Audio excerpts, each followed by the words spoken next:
بسم اللہ الرحمن الرحیم۔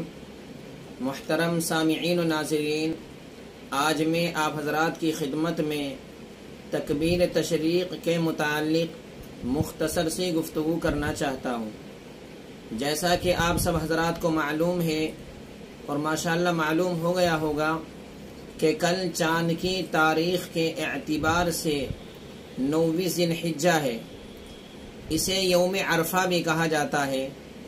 تو کل یوم عرفہ کی فجر سے لے کر 13ویں تاریخ کی عصر تک تکبیر تشریق ہر فرض نماز کے بعد مرد حضرات کے لیے بھی پڑھنا واجب ہے، عورتوں کے لیے بھی پڑھنا واجب ہے۔ البتہ مرد حضرات میں اور عورتوں میں فرق یہ ہے کہ مرد حضرات اس تکبیر کو بلند آواز سے پڑھیں گے، زور سے پڑھیں گے، اور ہماری ماں بہنیں گھروں میں اس تکبیر تشریق کو نماز فرض کے بعد آہستہ پڑھیں گی۔ اگر کوئی اس تکبیر کو پڑھنا بھول جائے، مرد حضرات جیسے جماعت سے نماز پڑھتے ہیں، امام صاحب کے لیے بھی پڑھنا واجب ہے، مقتدیوں کے لیے بھی پڑھنا واجب ہے، جماعت سے نماز پڑھنے والوں کے لیے بھی واجب ہے، الگ سے نماز پڑھ رہے ہیں ان کے لیے بھی واجب ہے۔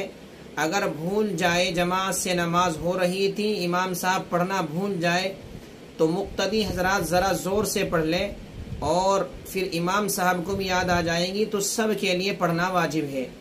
جان بوجھ کر اگر تکبیر تشریق کو پڑھنا چھوڑ دیا تو یہ گناہ کی بات ہے، گناہ ملے گا۔ بغیر کسی عذر کے اس تکبیر کو پڑھنا نہیں چھوڑنا ہے۔